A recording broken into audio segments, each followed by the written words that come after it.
something. To be lost, to wander, to wake up one day and realize we've ended up somewhere we never intended to be. But being lost is never the end of the story. We all need to be found. Not because we earned it, not because we cleaned ourselves up, but because someone was looking for us the whole time.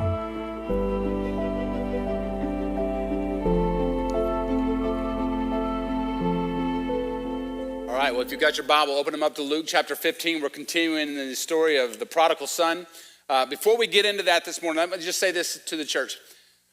Later this afternoon, everybody in the church family is going to receive an email with a video of me on it and a link to an ebook, an electronic book that I have written that Matt has helped me put together, and it's called A Conversation Worth Having. And here's the thing. Some of you in this room you've raised your kids, your teenagers are out of the house, you've got grown kids and all that kind of stuff, and I want you to read it because you might know of a younger family that is about to go through it with preteens or teens. And here's the thing. In my life, from working with coaching all the way through ministry, 22 years of ministry, I've got over 30 years of working with parents and kids. And this is a culmination of a lot of different conversations that I have had as a minister and certainly as a coach at some points in time. And what I have always seen is that there's always a moment where a parent comes into my office and says, hey, look, my kids made this decision and I don't know what to do, and I wish we'd have had this conversation, but I just didn't really know where to start. And this ebook is a way for parents to have difficult conversations with their kids about what does the expectations look like in your life? What does your spiritual life need to look like? What does dating look like? What does sex look like? What does emotional relationships look like? And this is just a way for them to be able to have a guide to start the conversation. If you're not in a position to use it, that's fine. But you may know of a family that's in position to use it. So I'd ask that you see that video this afternoon, you take that link, and that if you think it's worth it, and I think it is, but I'm the one that wrote it, so it's no big deal. But if you think it's worth it, I would encourage you to pass it along to some younger families and that you might know who've got kids that are coming up, because I think it's helpful, and we want to see the family as successful as possible. And so this is one of the reasons why we're putting that out. So I would love if you would do that for me. It's just kind of a shameless plug, but I think it's a plug worth having because it's God's going to be glorified in that. And hopefully we can save some teenagers from making some decisions that they didn't really want to make to begin with. So anyway, that being said, look in Luke 15. We're going to be starting in verse 14 here, and it says this. We're back to the prodigal son. It says we're talking about the youngest son here. He says after he had spent everything there was a famine in the whole country, and he began to be in need. So he went and hired himself out to a citizen of that country, who sent him to his fields to feed pigs. He longed to fill his stomach with the pods that the pigs were eating, but no one gave him anything. When he came to his senses, he said, how many of my father's hired men have food to spare? And here I am starving to death. So this is that story that Jesus is telling. He's telling this story along with the parable of the lost coin, the parable of the lost sheep, and the parable of the prodigal son. And these are all three stories that build on one another emotionally and toward a specific point. Jesus was caught having dinner with sinners and tax collectors. And the Pharisees and the scribes did not like it at all. And this is Jesus' response to the Pharisees and scribes being angry about Jesus inviting them to the table. Because when you invited people to the table in that culture, in that day, what you were saying is that our hearts are one. And the sinners and the Pharisees and the scribes did not like that idea because they thought that Israel was under the authority of Rome because Israel was not doing a good job of being obedient to God's laws. And so every time somebody like Jesus invited sinners and tax collectors to the table, all it did was further put them under the thumb of Rome, and they were upset about it. They did not want holy mixing with the unholy. And so this is Jesus' response, and he tells these stories, and certainly the story of the prodigal son.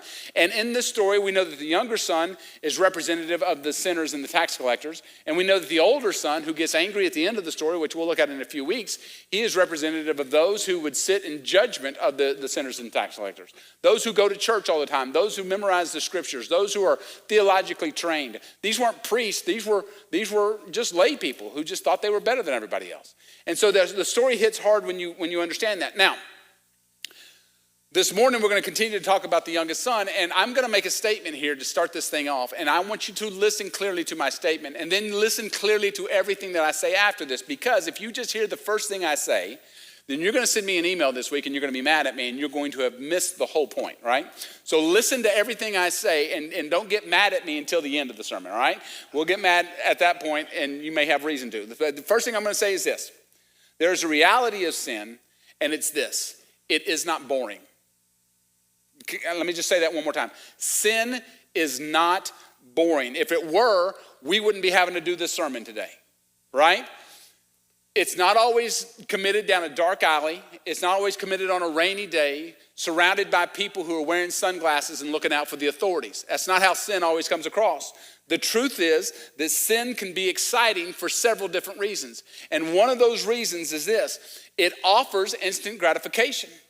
And that instant gratification gives us pleasure, and these are desires of our heart, and that happens a lot. Now, I said this in the first service, and one of our members just completely missed the whole principle. Here's what I said. One of the things that I love to do when I could still do it, I can't do it anymore because of my physical abilities, but one of the things I used to love to do is I used to love to mow my yard. And the reason I used to love to mow my yard is because I could finish mowing my yard in about 30 or 40 minutes, and I could look back at my yard and go, oh, that's nice. Look at how straight the edges are. I got right in there with the weed eater. The lines are clean. Everything's level. It just looks really good. Immediate gratification. That's one of the reasons why I used to enjoy mowing my yard. Now, what the person heard was, I don't have to mow my yard anymore. That's not the principle. Listen for something else, right? We're understanding these things that where sin is involved, there's some sin will allow us the potential to have just immediate gratification. And it's a desire of our heart sometimes. There's other sin like pride. That makes you think quite highly of yourself. And kind of when you think about all the great things that you've accomplished or some of the things that you've been very successful at, maybe not bad things at all, but then that pride begins to well up in us and it begins to make us think more highly of ourselves maybe than we ought to. It also has the ability in some cases to give us power. And the reason it does that is because it gives us this idea of superiority. Maybe our pride has kind of ballooned into something else. And now this superiority or this power that comes across us, and now we're working through that whole issue, right? Sometimes sin offers us escape through work or from responsibility because we don't want to do something. Look, I just want to lay around and be a bum today. Look, you'll hear me say every Sunday, go home, take a nap. You need to do that. Sometimes the most spiritual thing you can do is take a nap. Jesus took naps all the time. It's biblical. But here's the thing. When it becomes a problem is when all you do is take naps, right? Then it's a problem. So it offers you escape from work or responsibility. It also gives you a way to fit into a crowd or a social setting where you might not otherwise fit in. There were times in college where I would go to a party, and I did not drink alcohol at this particular moment. And so I would go to a party, and we would have solo cups, red solo cups with us at the party. No alcohol in our cup whatsoever. But me and my friends were there at the party. Nobody knew any better. Right? It allowed us to kind of just blend right in with everybody. We were able to kind of be with everybody else. Nobody thought any differently of us. We didn't think any differently of them. We just didn't want to drink, and they didn't know we weren't. And so we were able to blend right in. Now, the problem is when you start to drink just because you want to blend in, because you start to do things just because you want to blend in, and that's a problem. Sin is a problem because it makes us feel good. Right? It makes us feel good about ourselves. It makes us feel good about our situation. It sometimes makes us feel good about other people. And it also fulfills the desires of the heart that are within us naturally and things that in and of themselves that God himself has called good. Things like the desire to love somebody else or a companionship or fulfillment and purpose. All of those things are good, and God has given them to us, and he said that they're good. And that becomes a problem. Now, sin offers some things that cause every person to let their guard down. And when they do, they invite some things into their lives that seem reasonable. Even to the most God-fearing person that you know. We get involved with this stuff, and it just seems okay. It's not hurting anybody, right? And Jesus knew this when he was telling the story of the prodigal son. Jesus tells us that the son walks out of his home, down the road to a far country and right into sin. And then it says that he squandered there all of his wealth on wild living. The kid's not having a bad time. Like he's not looking at the situation like if I don't get my life together, things are going to go south in a hurry. No, he's living it up. He's enjoying everything that he's doing. He's found his new freedom. He's got his money. He's doing all the things. The son did not hate what was happening, and he felt the freedom that he had gone looking for, and he was empowered by his wealth and the friends that surrounded him while he had this wealth, and no one was judging him for all the fun that he was having. Now, with that said, let's also evaluate sin from another perspective as well. And that is this: sin is a consumption issue, right? By that I mean it depletes as it pleases. It never, please hear when I say this, it never deposits anything of value into your life or replenishes anything that it's spent. It is a depletion type of thing. And what I mean by that is this: sin feels like a lot of things. Sin can feel like freedom, right? And freedom feels good. But that freedom will catch up to you at some point. Sin obviously feels like pleasure. There are some things in our life that we get involved with that are pleasurable to us. We like them. It's not bad. We enjoy it. But when we're walking down a road that is ungodly and not what God would have us to do, that pleasure is sin. It can even seem authentic to us in ways. Like, this seems real to me. This is the most real I've felt in a long time. When we start making these decisions and we're doing these things, we feel authentic, like we feel connected to people. And that creates community. Because that community, you begin to surround yourself with people that are doing the same things that you're doing. Lots of different reasons why that happens. One, because you're making them feel better about the decisions they're making. And so y'all kind of band together and you have this community and you think to yourself, well, if everybody's doing it, it must be right. And so it feels that way. It feels like you're in control. These are all things, just to name a few. And all of these things, each one of us has experienced at some point in our lives. Every one of us has experienced it at some point in our life. And these are all God-given desires that sin exploits and reroutes. Kind of takes it in a different direction than what it was created for to begin with. But all of those feelings end when consumption has drawn the last resource. And here's what I mean. The person who blows their life savings on a lifestyle that they cannot afford, as long as the money is there, it's incredible.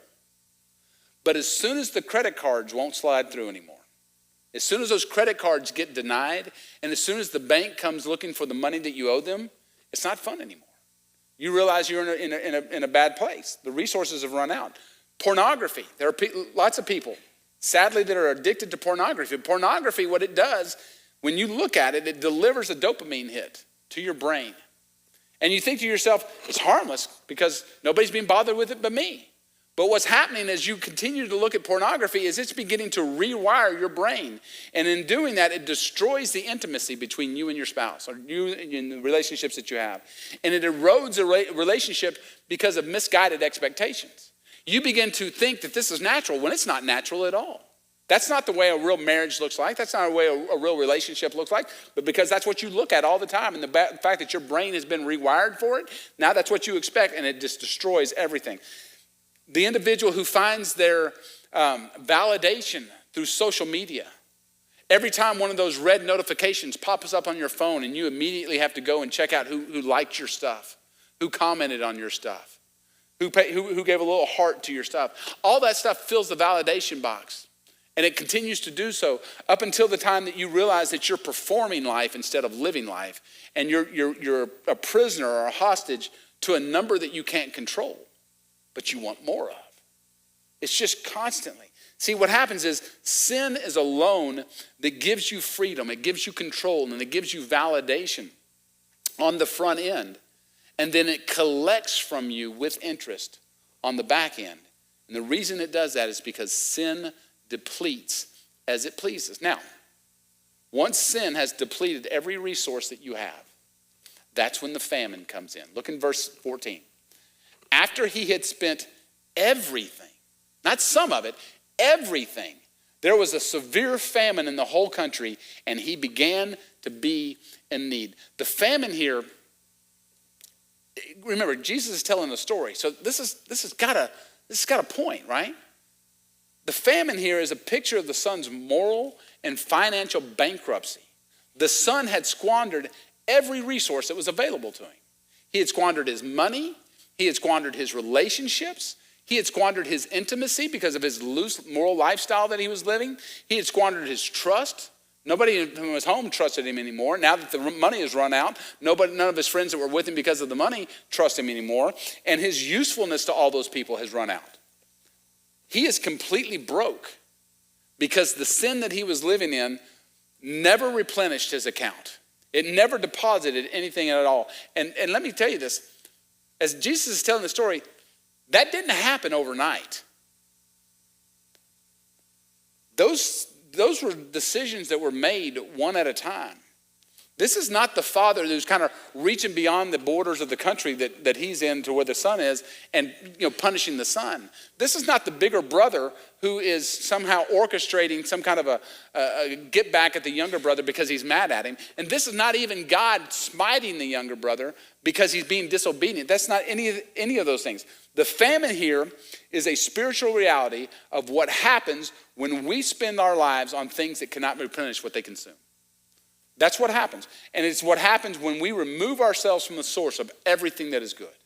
When we remove ourselves from God, that is exactly what happens. And so the youngest son put himself into a position to experience this famine because of every decision that he had made, beginning with, Father, give me what's mine.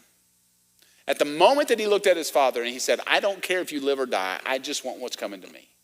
He didn't value the relationship. He didn't value anything. He valued the resources that the father could give him more than anything else. And that one decision led him down a path that included other decisions that led him further and further and further away from the father. Now,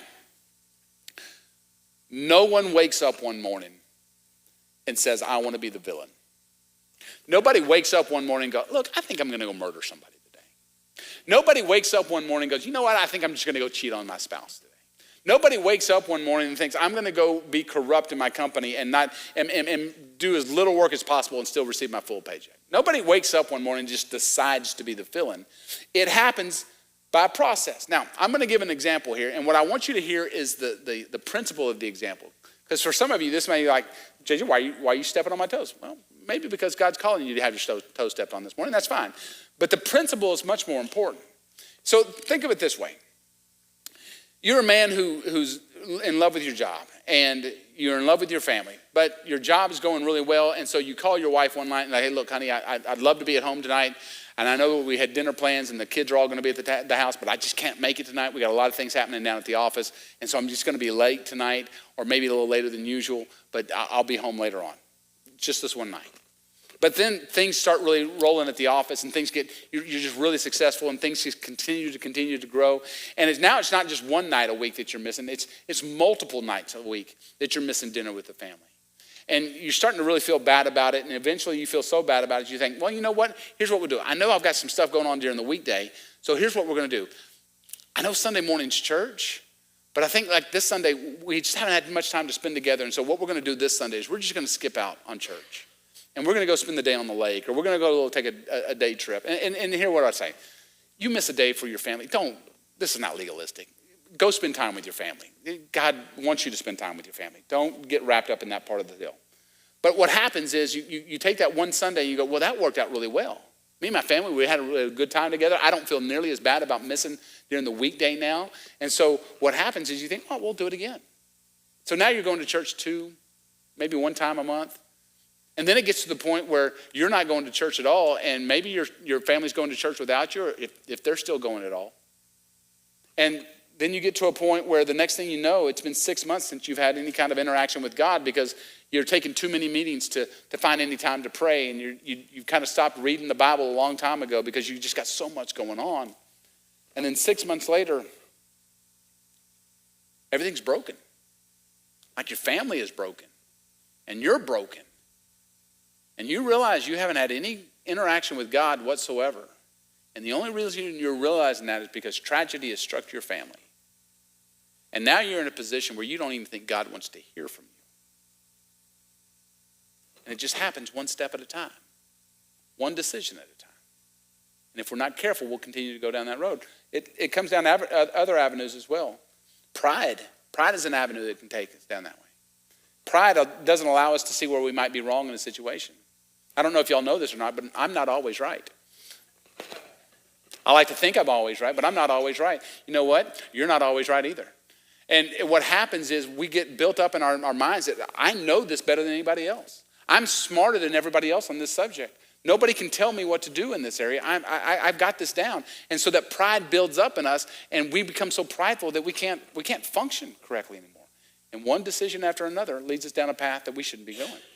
Maybe it's because of gossip or slander, and you think to yourself, hey, I'm just going to have a conversation with a couple of ladies or a couple of guys, and we're just having drinks at lunch and all these kind of, I'm just having a little conversation, and it seems harmless, but at the same time, you've just said some things that just destroyed the reputation of somebody in your community.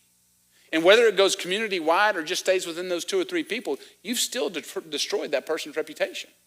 And you've done damage that you probably can't undo at this point, because of a small conversation that seemed harmless to everybody. And another way that this looks like is it's just apathy, because apathy kills accomplishment. What apathy does is says, look, I'm gonna put this off, and I know I could really do this, I could probably spend 6 weeks on it and really do something spectacular, but I can get it done in 2 weeks. And because I can get it done in 2 weeks, it's not gonna be as good as if I had taken the full 6 weeks to get it done. And now we present something that could have been really great. And we just kind of give our, a mediocre effort toward it. And God tells us that everything we do as if we're working for God and not men. And so we need to present everything that we do, not with an apathetic state, but with a state that says, God, whatever I present to my people that I work with, whatever I present to my family, may it glorify you in every single way possible. And so apathy slowly takes us down these roads where we fall into sin, and we eventually become the villain at some point. And here's why. Every one of those decisions will slowly walk you further and further away from the Father. One decision at a time. And the reason for it is this. They're progressive in nature. Once you get into one sin, now you got to get into another sin to cover up the one previous to that. And it becomes over and over again, you're just making these bad decisions. And what happens is they kill slowly. They progressively kill slowly, and the consequences create such shame in your life. It makes you want to bury it from everybody around you, because you don't want them to know where you fall into. You don't want them to know you're not walking with the Lord. You don't want them to know that you're involved in something that you knew you shouldn't be involved with, but that decision 6 months ago got you here. And now you're embarrassed to even let your friends know about it. And you're hiding from the shame of your situation because you're in need and you have no resources to lean on whatsoever. So now you're in the pig pen, right? Because that's where this guy is. And you would think that would be rock bottom for this youngest son. But it's not, because here's what he's thinking to himself when he goes and offers himself to work for this pig farmer. He's thinking to himself, look, if maybe I can just get back on my feet. I'll go out and I'll work these pigs for a while. I'll raise some money. I'll save it. Maybe I'll make some different decisions with it. But then I can get back to being in control of my own life. I can get back to doing the things that I want to do. I can get back to being in my new identity, and I can do all the stuff that I want to do. And here's why he thinks this. Because he's not yet at rock bottom. He's not yet at a point where he realizes he needs to go a different direction to do some different things. And so what he's doing, and this is anybody who's not in a repentant state, anybody who's not ready to hear about help is going to use anybody that comes their way as a resource for them to be able to continue to do what they're doing, right? If you have somebody who's an addict, drug or alcohol or whatever, pornography, if you have somebody that's in sin and they don't want to get help and you go and you try to help them, all they're going to do probably is use you as a resource for them to be able to continue to do the things that they want to do. It is not until they hit rock bottom that they can begin to see what they need to do some other things. And so here's what he's done. I'm going to go hire myself out to a pig farmer, and I'm going to work in his fields, and I'm going to get all my stuff back together, and everything's going to be okay. And so he does that. A Jewish boy feeding pigs. Now, every single person that would have listened to this story that Jesus is telling, the Jewish tax collectors and the Jewish sinners and the Jewish Pharisees and the scribes, they would have all heard this part of the story, and they would have cringed. It would have made them absolutely cringe and disbelief, because this was culturally embarrassing. This was ceremonially unclean. And yet, for this youngest son, it's still not rock bottom. And here's why I say that. The story tells us that he worked at this long enough to go out into the fields. He was working for a Gentile. Now, if you don't know the relationship between the Jews and the Gentiles back in that day, let me just give you one example. Jewish women back in that day and in that culture were not allowed to help Gentile women give birth. And the reason for that is because Jewish people believed that Gentile babies were just fuel for the fires of hell. That's the way they felt toward one another. And so they did not have an appreciation for one another. And so for a Jewish boy to go work for a Gentile pig farmer, with pigs are just unclean to begin with, and that's what he's doing, it's awful. And now he's not only working for a Gentile, he's working in Gentile territory, on the outskirts of the far country that he went to probably. And he's out in the fields, and his dignity is lost, and his pride is completely out the window, and he's cutting away at whatever safety net he might have fallen into. And the theological point that Jesus is trying to make, I believe, is this detail. And it's this, that the Son is in complete separation from God's people.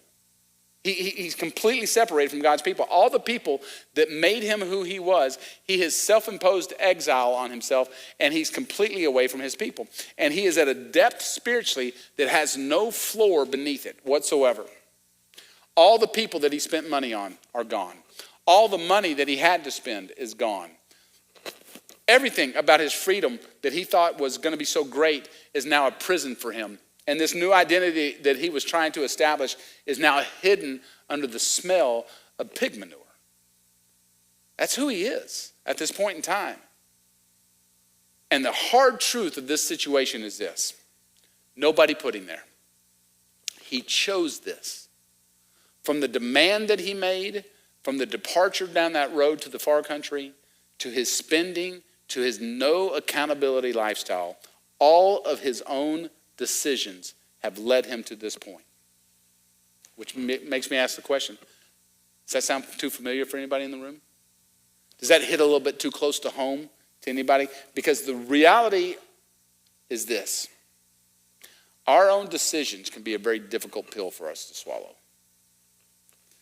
But it's not until we understand our responsibility in the decision-making process that we can begin to realize a new direction is needed. Does that make sense? Like, we have got to come to terms with the fact that nobody has put us into the circumstances that we found ourselves in. The decisions that we've made. Well, JJ, you don't know the influences. Yeah, I don't. But every one of those influences was still a decision that you got to make. So you can be mad at the person that influenced you. Yeah, that's fine. I get it. But the person you need to be the most mad at is yourself, because the decision ultimately lied with you. And so the decisions that you make put you into the circumstances where you are, and at some point you need to take responsibility for those decisions that you've made and begin to make a different choice, because the pig pen, listen to this, the pig pen in this story has a purpose. And the purpose is this, is that the pig pen had stripped away every illusion that the youngest son had of himself. His arrogance has been humbled. His sense of entitlement has turned to a sense of begging. And this young man is now at a low point where he's ready to go home. And he has officially hit rock bottom at this point. And he knows that he's responsible for this situation. That brings us to Luke 15:17. It says this, when he came to his senses. Some translation says when he came to himself, he said, how many of my father's hired servants have found food to spare, and here I am starving to death. See, God uses the pig pen to create a quiet situation in his life that is necessary for him to see the situation that he's in its entirety. And God may put you in a pig pen in your life that creates the ability for you to be still long enough for you to see exactly what it is you've gotten yourself into. Right? And there's three things that happened for the youngest son in this moment. The first one is this. He acknowledged where he was. He acknowledged where he was. He said, look, this is not the plan I had. Like, when I came out here, this was not how this was supposed to turn out. This wasn't the plan for me. This is not what I wanted. And apparently I have made some serious mistakes along the way.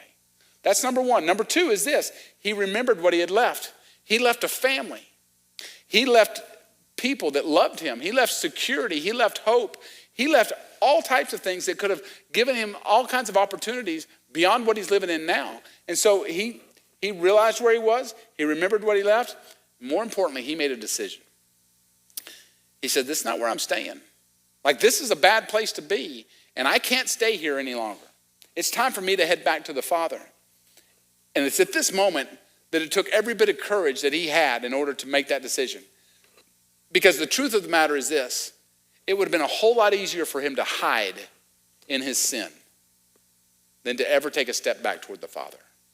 Because he was so embarrassed, he was so alone, he had nothing to do, and it was more embarrassing for him to take a step back toward the Father than for him to just admit that he had never done anything wrong. That would have been the easier way to go. Now, what we need to hear from this is this. This is a picture of repentance for all of us. There's a point in time where all of us have to acknowledge where we are in our lives. We have to look at the situation and go, all right, the decisions that I have made have placed me in this situation. And it has created a distance between me and God. And it's because of my decisions. God never left me. I left God. I walked away. And this is not what I wanted.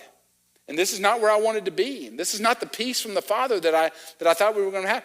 I've got to come to my spiritual senses a little bit. I've got to have reality come rushing back in on me and going, all right, here's where you are, and it's not in a good place. I've got to take responsibility for that. I've got to acknowledge that. And the next thing I've got to do is I've got to make a decision. You've got to make a decision.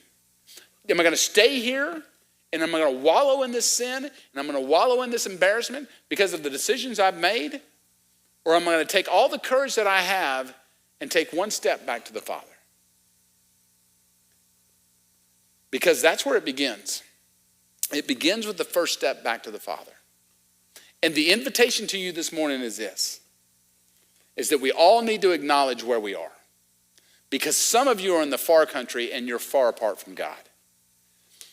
And some of you, watch this, some of you are in a church pew this morning and you're far apart from God. And we need to remember who God is. And we need to know who we are because of his Son, Jesus Christ, in our lives.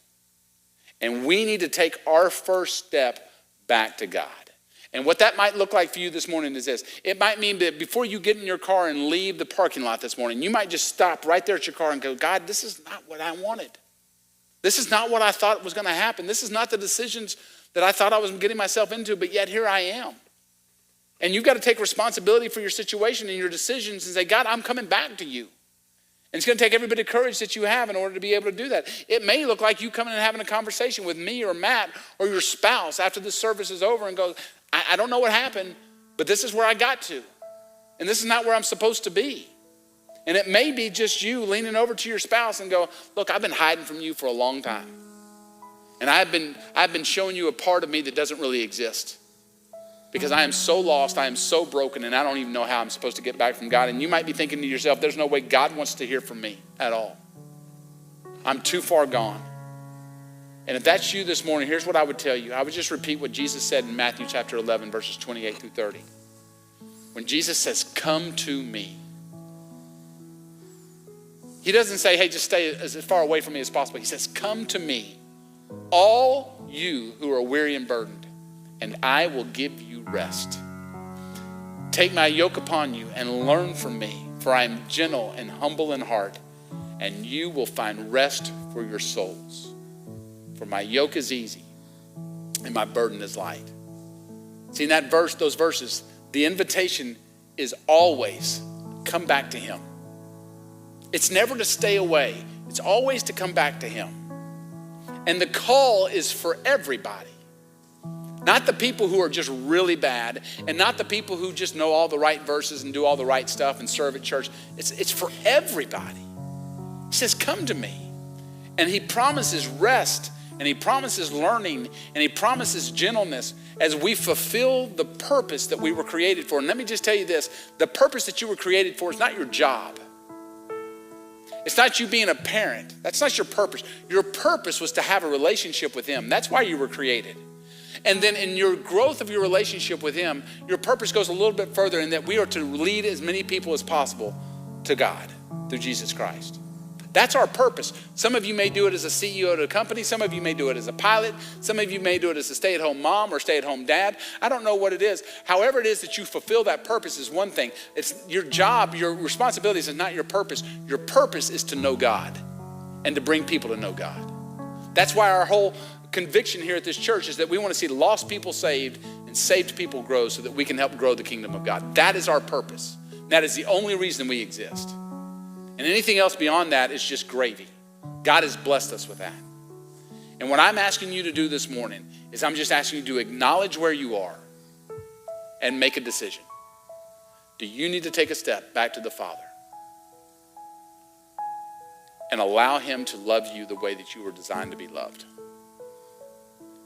Because your one step back to the Father is not nearly the length of the journey as the steps that it took you to get to where you're at right now. Amen. Father, we love you.